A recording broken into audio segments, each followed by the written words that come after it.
name is Ellen Reddick. Most of you know me as Ellen Reddick, and my husband John and I became friends with Nancy when we became her neighbor. She was here first on the 9th floor.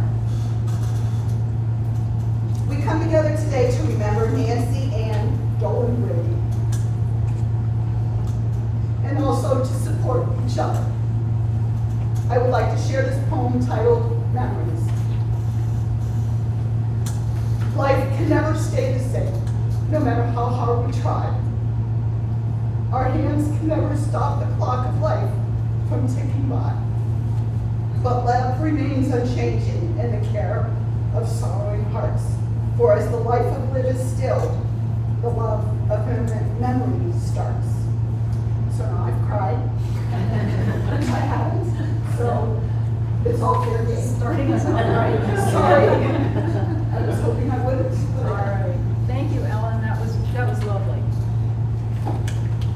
Hi, everyone. My name is Mona. I was Nancy's dear friend for many years. In fact, 50 years this month. Wow. Yeah. We had a good long run. We met the first day of college and remained steadfast friends ever since. Through ups and downs, thick and thin, everything. So, yeah, we had a great long run, and I'm happy to see all of you here. I'm not going to tell any stories here because I will start ugly crying, and nobody wants to see that. So, I am just going to share with you 2 things that other people have sent to me because they wanted these remembrances shared at this gathering. The first one is from a dear friend of Nancy's and mine of probably 45 years. Her name is Peg Wilson. Couldn't be with us today, but she is local to Pittsburgh. She's a beautiful person and a beautiful jazz singer. So if you ever see her name and you have an opportunity, go see her sing. Anyway, this is from Peg Wilson. It's a poem, a short poem that I'm going to read. The poem is by Linda Ellis, and it's called The Dash. I read of a man who stood to speak at the funeral of a friend. He referred to the dates on the tombstone from the beginning to the end. He noted that first came the date of birth and spoke the following date with tears. But he said what mattered most of all was the dash between those years. For that dash represents all the time that they spent alive on this earth. And now, only those who love them know what that little dash is worth. For it matters not how much we own, the cars, the house, the cash. What matters is how we live in love and how we spend our dash. The second thing I'm going to read is a remembrance that was sent by Nancy's friend, Jeff Liebler. Nancy met Jeff probably 30 years ago or something like that. He was a client of hers and over the years became also a friend. He couldn't be here, he lives in New Jersey, but I'm going to read what he sent to me. He wanted me to share it with all of you today. Nancy was a true friend in every sense of the word, and one of the most inspirational people I ever met. She was my son's unofficial aunt as he ventured off to Carnegie Mellon, and one of the main reasons he chose to go there. Whenever I needed a friend to give me unfiltered advice through a tough time, she was there and always in my corner. The way she battled through every bad turn with her health with a positive attitude was unbelievable and inspiring. It always gave me perspective on any relatively small hurdle I was facing. She held that attitude until the very end and will continue to be a model for how I try to face adversity. I will always hear her in my ear. So that's what I wanted to share with all of you. There are a couple of people here that already said they wanted to speak. So now is that time, and I guess I will just call up the people who volunteered. Cheryl, would you like to come up? So I'm Carole Haywood. I can't compete at all with longevity. I've known Nancy and her in '07, and I was Sly's veterinarian, and then became Shirley's veterinarian. Nancy, in her typical fashion, I think I'd only seen her once or twice, extended the hand of friendship. I was getting married that year, that's why I remember it was '07, and she sent a donation to Nature's Conservancy in my name, and so we started a conversation, and then since then I think the first thing was she got me to one of her famous fireworks party, and then it went on from there. When I think of Nancy, the first word that comes to me is irreverent. her sense of humor, her approach to life, her language, true New Yorker, good friend. We've stayed together through thick and thin. When she moved out of here, which she described as dorm life but with private bathrooms, she was lonely, and I just made it a point of once a month I'd buy a feast, so I bought a feast, go away and spend a day, and so on. And yes, she battled many battles. We bonded over dogs. She was intelligent, educated, faithful. I mean, such a good friend. We had our Thanksgivings together. We spent every Thanksgiving together for probably most of the years I knew her. So I'm really gonna miss that this Thanksgiving. Lovely person. Love to see you all. And true, big, cheerful.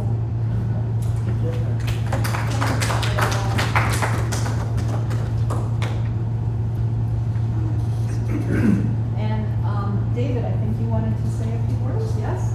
Well, I just asked Marco if the video that he created has all the stories in it that I shared with him. And so I can't tell you any stories because I would be repeating myself. So the only thing I can tell you is, You can repeat yourself. no, I can't. I probably knew Nancy longer than anybody in this room except mom. Oh, and Jimmy, I'm sorry. Jimmy, sorry. And as the video will say, I gave her first job in the advertising and television world at WPGH in 1970 something. And Nancy and I never could figure out what that year was before we started. But it was an interesting run with her, and we shared lots of good times throughout those years. When she was here, when she went to work for Y&R, and then when she moved to New York, and then when she moved back here. So, and Nancy was always a good friend to me and my family. She never missed birthdays. She was always very, she was a great lady. And we had lots of good times, and we also had lots of good times, believe it or not, the last 6 or 8 months of her life. Traveling to Erie, I think you traveled to Erie. Yeah. A lot too, so, for the chemo sessions. And so when you're sitting there for 1 or 2 or 3 or 8 hours, depending on how long they go, you have an opportunity to cover lots of subjects. And Nancy and I got to rewind her entire life in Pittsburgh, and the relationships that she had, relationships I had with her. So anyway, she will be missed, and I won't tell you any stories because you're going to have to see them again. Thanks, David. So, we were hoping that anyone who wants to say something would like to come up, brave enough to come up here and share a thought, a remembrance, a story, anything. So I'm just gonna open the floor up to anybody who wants to come up here. All right, Peter. My name is Peter Stumpf. I was Nancy's piano tutor. That's how I came to know her. She had a beautiful little young Chang instrument that brought us together immediately, but I came to know her. Many of my customers, I just know them for their pianos. That wasn't the case with Nancy. She had a personality that kind of permeated everything else. And I really loved this video thing because I'm actually drawing inspiration. There's so many reminders of this woman. Number one, she was fearless. She absolutely was fearless. She was not afraid of dying young one day. She absolutely lived her life, you know, all out. What's the old joke? The guy said, I don't want to like come cruising into the finish line and turn off the ignition. I want to come in skating sideways and gravel all over. You know, and that's kind of the way that she did things. And her passion for animals, you know, we can learn a lot. We can draw a lot of love from animals, and she did. And I mean, every one of the dolphins and dogs, and I mean, just so many different things. But most of all, I think it's just the inspiration of life that she gave. You know, life is hard, and it was hard for her too, but yet she was victorious. As they said about Twin Children, she sprinted across the finish line like he did. And I just I'm grateful. Everything about her. One final thought, she hated mediocrity. And that's a remarkable thing. Every photo you see, I mean, she had a flair for fashion. The way she put the colors together, the way she held her face, everything mattered. You know, there was no place for bullshit.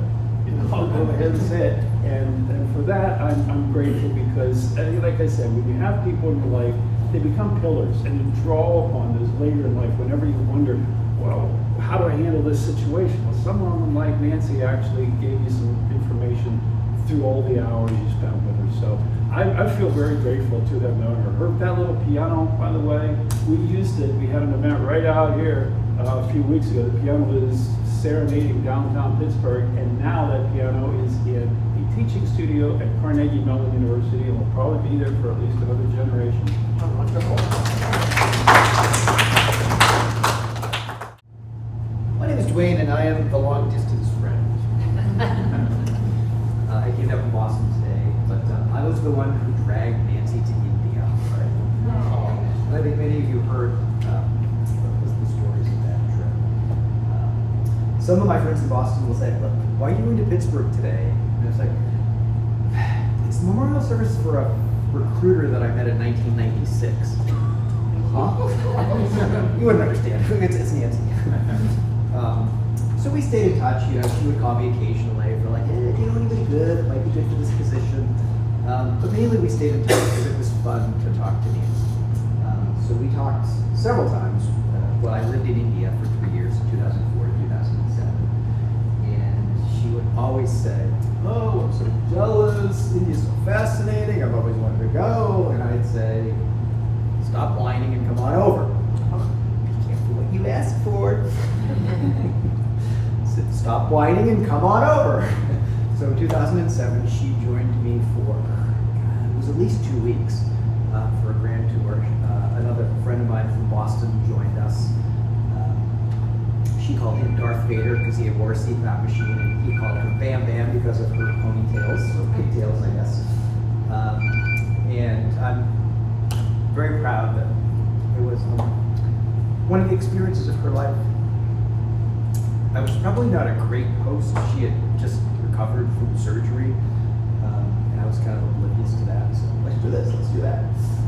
She would always say, yeah, I'm not sure if I can hike up there today. But if you've seen the photo albums, the ones designed together, it was the experience of a lifetime. I'm sad that we never got to do the second one, which was South Africa. I'll always cherish the memories of the first one. Thank you for being here for her. Great job.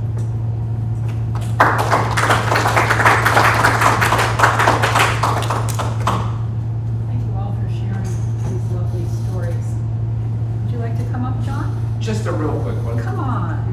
Even if it's quick. I think the room needs some everyday Nancy. Because we were, I think Paul, our neighbor here, lovely neighbors, once referred to us as the Beverly Hillbillies of the 9th floor. Coming from Ohio, this was our getaway. No, Paula didn't say that. Paul was the only wise one on the 9th floor, let me tell you. Because we have the Holy Family on one side, and we had Nancy, and just a whole raft of characters. But anyways, we would blow into town, and we're funeral directors, and we work hard, and we party, sometimes hard, but this was our getaway. And Nancy made it special because we could get away from the towns that we're in. We didn't have to shave that day. We didn't have to wear fancy clothes. Nancy would show up sometimes in her muumuu for dinner. That was our favorite thing, and no matter what we had, she would always bring something along. I'll always remember Nancy, though, I think, because when you get into, and I'm the same age as she would be, 67, is food. Where's the next meal coming from? And so for her, it was, I can remember chemo treatments, the comfort food we would stop and get, going to lunch down, she taught me which parking lots to use, all kinds of things about Pittsburgh. But it was just plain old Nancy, no airs. I heard a lot of the stories. I heard a lot of the people about the people here that are in this room. But we enjoyed her just for plain old Nancy. Thank you.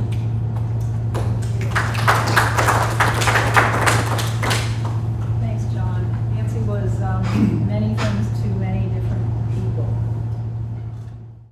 So after Nancy passed away, Mona, Ellen, there was an idea that we would have this memorial event at some point, and we did. And part of that was to reach out to all of her friends. There were about 20 people on a list of friends. Many of you are here today. And we asked for you to give some audio remembrances of Nancy. And everybody sent me, 13 out of the 20 sent me some audio.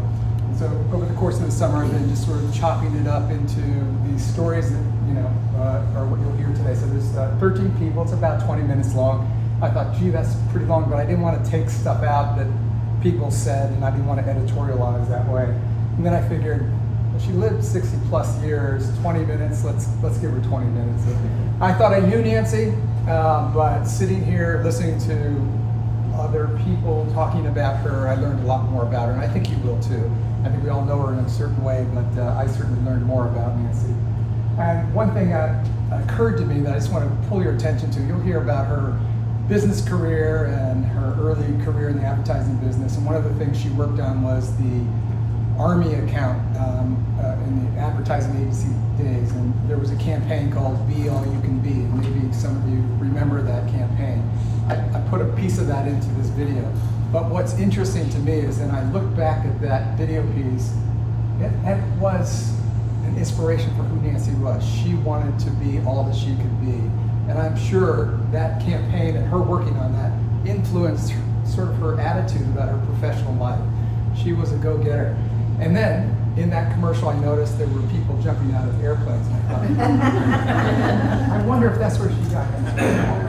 All right, so this is mostly audio. I scrapped, so think of it as radio more than visual, but I scrambled around to try to put visuals in whenever I could. So here you go.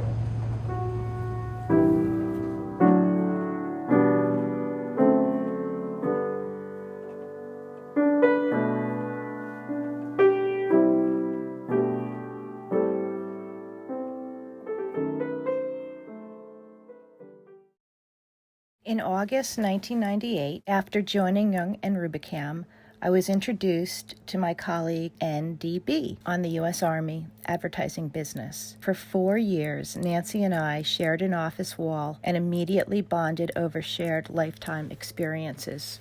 Both the oldest and the most misunderstood member of an Irish Catholic family, sometimes even 20 years later, her posts on Facebook, I believe, are a wink to me and our shared experiences. Nancy was the mentor and friend I needed, and I believe the timing was right for her too. Even though Nancy was from the New York tri-state area, she always had a bit of a twang to her voice and an easygoing cadence. Nothing seemed to rattle Nancy at work. She taught us all in the Army group how to empathize with the soldiers in the field, given her role as the field media supervisor. Everyone should have a friend who you can laugh together with until you're both crying. Nancy was that friend for me. We partnered on a few adventures. Once we went to see our Army ad shown on screens in movie theaters on Long Island, and we once went to the Inn at Gurney's in West Hampton for a girls' weekend. Later on, I hired recruiter Nancy a couple of times. She helped me so much this past year when I began to follow her footsteps into the executive recruiting business.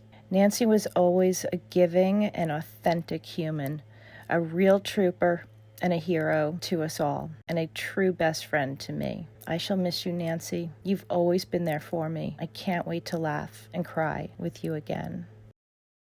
I first met Nancy through my dad. He used to give her piano lessons back in the Poconos when she lived there, and we used to go to her house when I was a kid and play with the dogs, with Sly and Ruff. It was always a great time. And then she was the main reason I moved out to Pittsburgh and went to school at Duquesne. There are so many stories to think of, but the one that sticks out is her taking me to go see Chick Corea, which in itself is such an amazing gift to give. And what I didn't know is when we went there, we were also going to meet him. And after the show, she took me to the back room of the MCG, and we got to meet and speak with Chick Corea, which is a memory that will live on in my life with her always. 3 words that I would use to describe Nancy would probably be generous, hardworking, and devoted. What makes Nancy special in my eyes would be how she's able to take her ideas or any idea and realize them in reality, and her genuine appreciation for people and art and how she's able to show that appreciation. Nancy and I met on the first day of classes at Carnegie Mellon 45 years ago, and we've been best friends ever since. We went to school together. We've worked together. We even lived together for a time. We've shared so many interesting, serious, sad, fun, silly, ridiculous, absurd moments together. I think my favorite moments are the silly ones, mostly instigated by Nancy, from recreating a David Letterman stupid human trick in my kitchen to taking a curling lesson, which honestly happened at an age when we should have known better. But Nancy is ever the instigator, and I am ever the willing participant. If Nancy was a painting, she'd be an abstract canvas, painted with big, bold brushstrokes in deep jewel tones. Nancy likes to put things inside of other things. Nancy is tenacious. If she had a motto, it would be, where there is a will, there's a way. Nancy loves to cook for her friends. It is truly a gift. Nancy and I have always agreed that if only she and I could merge into one person, we would be fantastic. I'm tall, she's short. Nancy is curvy. I am not. She's spontaneous. I'm deliberate. She's tenacious, and I let things go. She's big picture. I'm detail-oriented. I'm reserved. She's dramatic. Nancy forges ahead. I need a plan. I'm water. She's fire. Yin and yang. Perfect together. Maybe that's why we've been best friends for all this time. Love you, Nance. Nancy and I met 21 years ago in 1999 when I was new to both recruiting and the advertising world, having just been hired at Darcy Advertising in Troy, Michigan, which later became the Detroit office of Leo Burnett.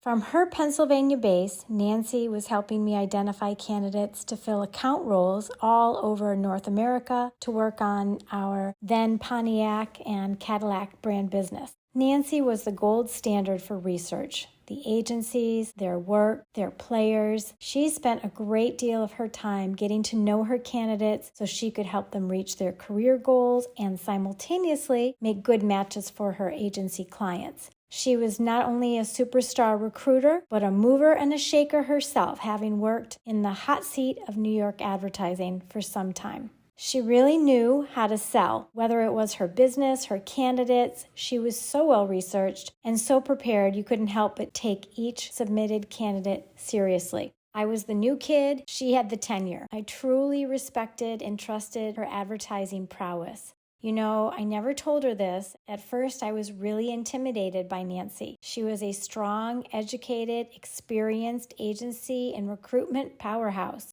She knew all the players, what they were known for, who was director here, who was CEO there, and all the fun gossip, too. I was green, and she was going to teach me a thing or two, for sure. I made sure to listen well, and she shared experience and stories that would forever impact how I treated my own candidates. My goal was to be as smart and as successful a recruiter as Nancy. Our relationship grew from professional associates to friends, which would include exchanging cards, gifts, letters, and lots of laughs, especially at the craziness that is the ad agency life. We shared our loves, which were our dogs, cats, the piano, travel, our losses. She kept tabs on my music lessons, and I kept tabs on Sly, her beloved canine buddy. We kept each other updated on the who's who and what's what in the fast-moving agency scene. We commiserated on the frustrations that abound in that space as well.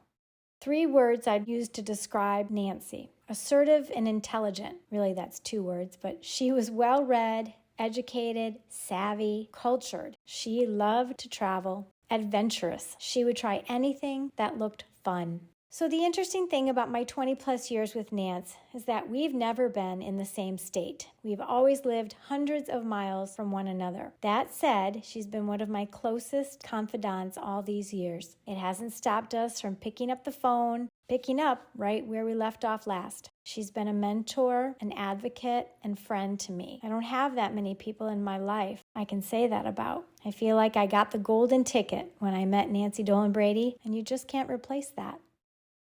My name is Peter Stumpf, and I met Nancy through our mutual love for the piano. I'm a piano technician, and she was a piano owner, and we had several mutual friends that were piano teachers and performers. So that's really kind of how we came to know each other. As music brings people together, it often gives them an opportunity to build friendships. And I began to like Nancy because she was smart. She was a good critical thinker. She knew how to use her brain in addition to using her brawn. She was a very good person to be around. You come away from it just feeling enlightened. It's articulate conversation. It is something that helps you to re-examine a lot of things, and it makes you think, and it makes you feel alive. Nancy is absolutely awesome. The words I would use to describe her: she's generous. She has opened her home many times. I was just new in her life, and my whole family was over. She shared food, and she had her dog and fireworks from the city. It was an amazing evening.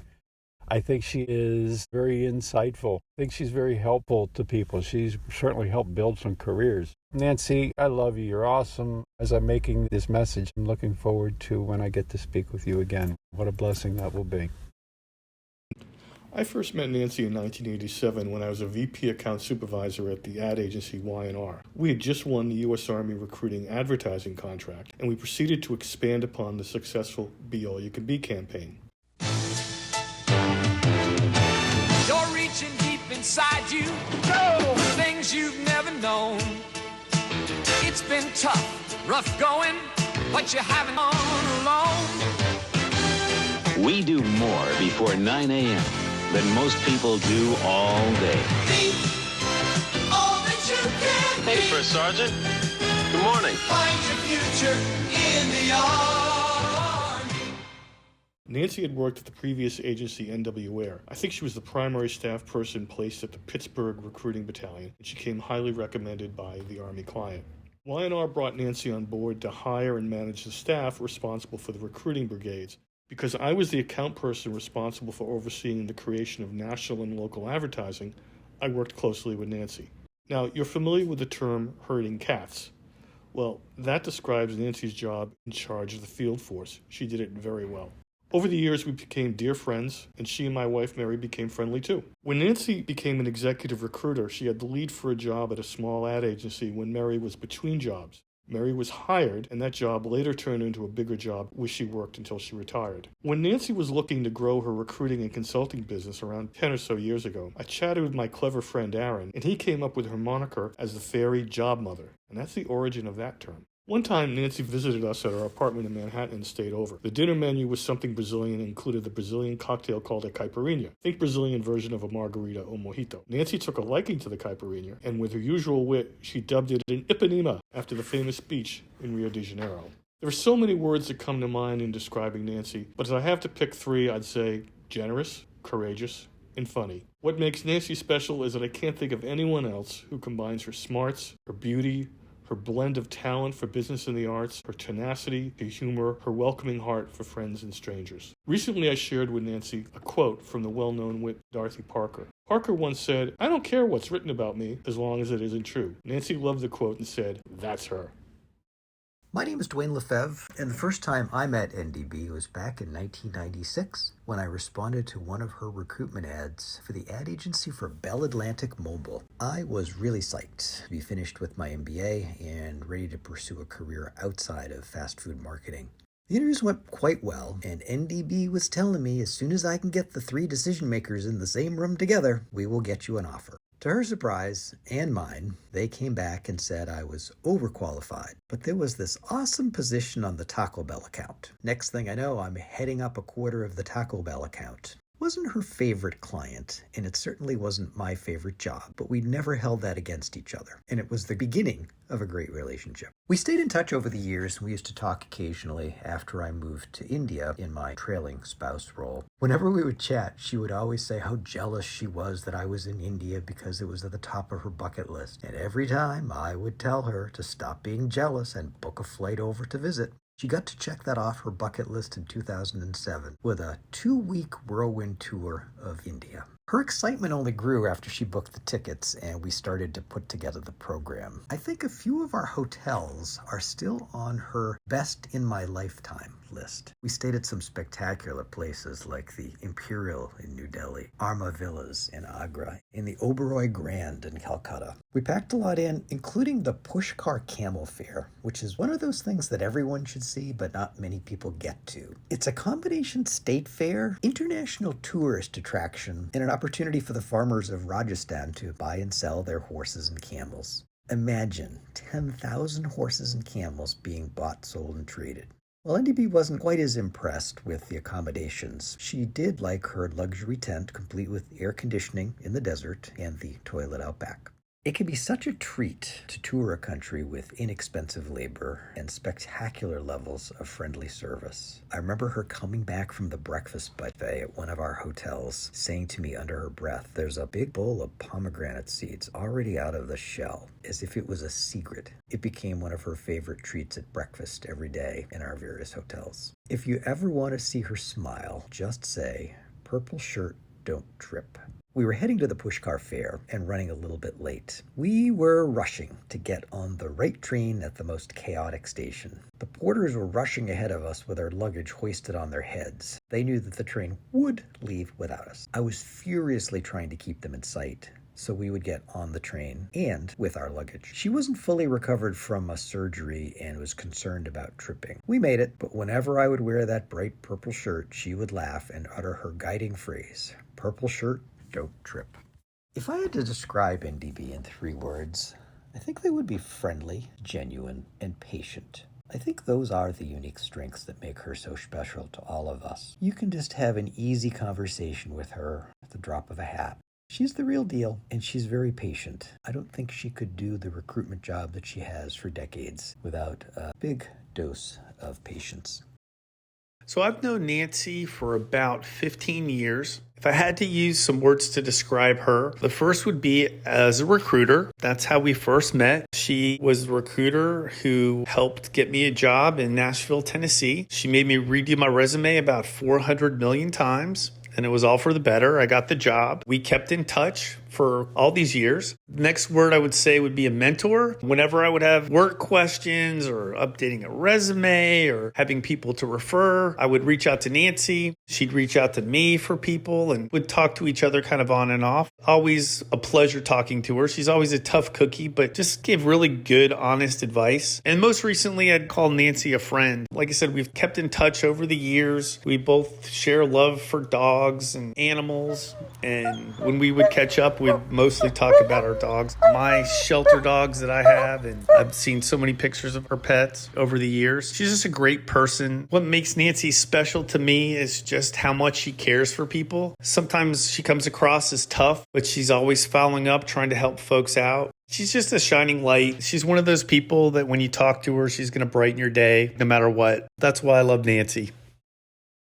The first time I met Nancy was in the workout room at 1000 Grandview, and gradually started to meet some of her friends at 1000 Grandview, met her family, and we became friends. There's a restaurant in Station Square that Nancy really likes a lot. Kiku, Japanese restaurant, sushi, and a variety of other tantalizing options on the menu. My recollection of our times together at Kiku were that the first half hour we'd spend with Nancy saying hello to the owners, hello to the sushi chefs, hello to the waiters. She obviously liked the place a lot and knew everybody there. We would always start with edamame, and then she'd get water with no ice, and I'd get a Chardonnay. And then we'd order something off the menu and often share whatever we ordered. Two things about Nancy that probably everybody knows is one is she's a culinary activist. She studies food and what pairs together and what goes together and knows food well. The activist part is that she loves to cook for her friends and family, and she's really good at it. Nancy really likes Tyson, not Mike Tyson. And not the chicken. I'm talking about Neil deGrasse Tyson. She likes actually anything about the cosmos or about outer space or about space travel. We would frequently watch programs about outer space. The other thing that she loves is a good book. We've had many a good conversation about books that we like and authors that we like and shared ideas. She is very intellectually curious.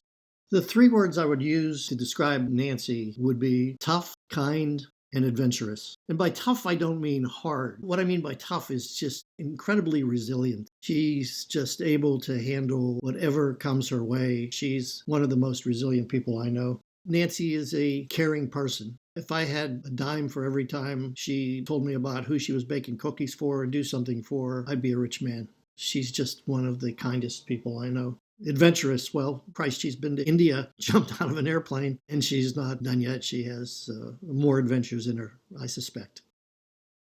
I was introduced to Nancy by Joel Mandel, a mutual friend and member of MRN, the recruiting network we all belong to. This was a long time ago, around 2005 or so. Nancy was thinking about joining our network. We bonded quickly over our mutual love of animals and specifically dogs. When we first met, Nancy was with Sly and I was with Worf. We both had the best office mates ever. We also had a similar outlook on recruiting and how best to treat candidates and clients. We work well together, and we have even made some money. MRN provided us with quite a few excuses to get together. We got to hang out in places like Naples, Marco Island, Las Vegas, Columbus, Estes Park, Nashville, Charleston, you get it, the office parties. We were often roomies as well. It is always good to get together with Nancy. She keeps the laughs coming. I actually made it to Pittsburgh to drive her and Miss Shirley to the meeting in Columbus not too long ago, and it was a great road trip. Shirley was the perfect lady, and Nancy wasn't too bad either. Nancy is super smart, loyal, and caring. She is so creative in everything she does. Her work, her cooking, her flowers, her art. I am the owner of a beautiful glass ball that I love. I think she just approaches life with a creative flair. She is optimistic and never gives up. She is a New Yorker after all. If you are a friend of Nancy, she will have your back, always.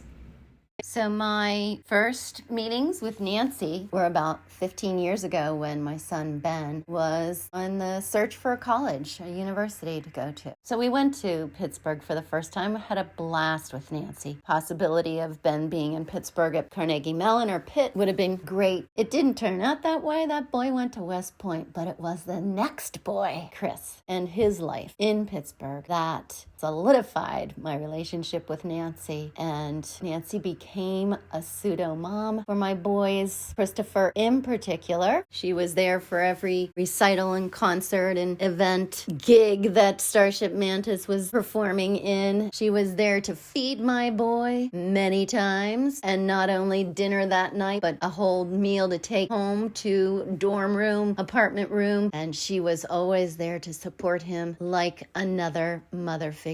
And I couldn't be more grateful for that. Our relationship has been one of admiration toward each other, and I've really appreciated her in my life, and particularly in my boys' lives. After her first bout with cancer, not even recovered yet, went with us to watch Ben graduate from West Point. We love Nancy. We all love our time with Nancy and miss Nancy, but we know that she is always in our thoughts and a big part of our life. I first met Nancy in 1987 when I rejoined Y&R, and I was assigned to the Army account. That account was structured differently than any other account at the agency at that time, in the sense that it was truly an account orientation. That is, no matter what division we were in, media, creative, account, executive, we all worked on the Army account together. Nancy came over when the account moved to Y&R, and she had been an account executive there, overseeing the Army Field Force, but she ended up in the media department, and so our paths crossed. Stories about Nancy, well, when you've known someone for almost 35 years, you do have a couple of stories. I will stick with one that always makes me laugh. It was many years ago, and I can't exactly remember when. It's when Nancy and Ken were living in the house before the pool, and Nancy and Ken had adopted a couple of stray cats, a black and white boy, and a very snooty female who Nancy named Faxie, because she sat on the fax machine. And I was planning a trip to visit them up there in Pennsylvania. We're on the phone, and Nancy's just cracking up and laughing hysterically about that I'm going to see these incredibly funny animal sex acts. And I'm like, what is she talking about? But I said, okay, it's Nancy. I'll see. Anyway, I get up there and we're hanging out in the kitchen and talking up a storm. And the little black and white boy comes in and he flops on his back.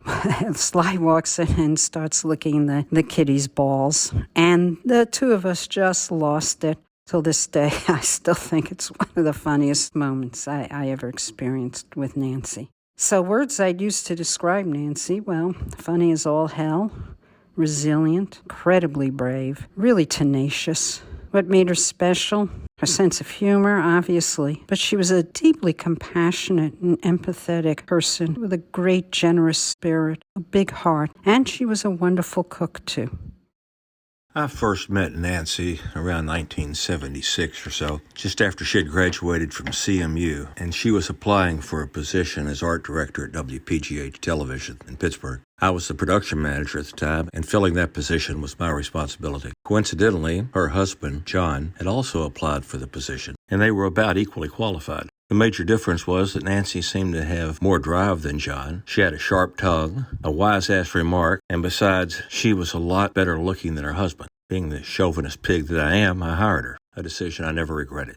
Over the years, not only did she continually aggravate me, but she also challenged me to create new imagery that I never thought possible. A lot of it worked, and a lot of it didn't, but we continued to press on. Not only was Nancy very talented, she was also very tenacious. As an example, she continually bugged me about replacing the ceiling in her office she shared with two other artists, but I did not feel that it was necessary. One morning, I walked into her office to find the old ceiling on the floor, and she had ripped it down. She gave me that sheepish little smile and said something like, well, now I guess you'll have to replace it. She even insisted that she have a door for a work surface in her office. And that's what she got. The trouble with that surface was it didn't have that little edge to keep papers and pens and X-Acto knives from rolling off, the latter of which left the table and implanted itself into one of her toes, and she was wearing sandals. To this day, Nancy would probably tell you, I'd really rather have a door.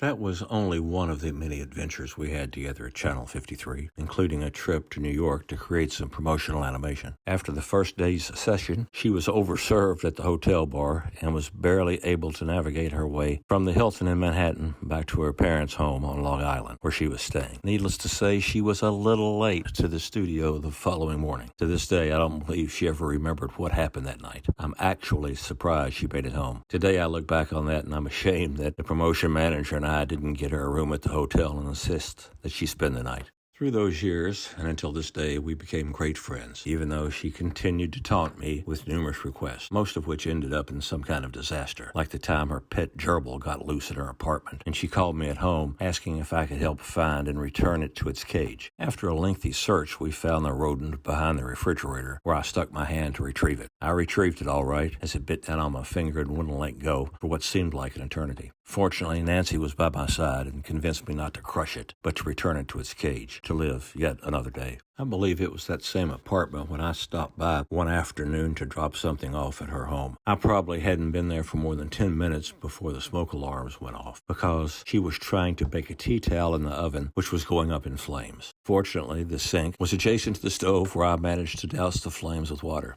Yes, there was always an adventure when it came to Nancy, even when I came to visit her in the hospital after one of her surgeries, and she hid under the covers because she didn't want me to see her with the catheter. What she didn't know is that the catheter and its associated apparatus were hidden by the same covers until she revealed all by hiding her face from me. Nancy is surely a one-of-a-kind person, and she will be sorely missed by all of us who spent time with her over the years, and most lately during her sickness. We love you, Nancy.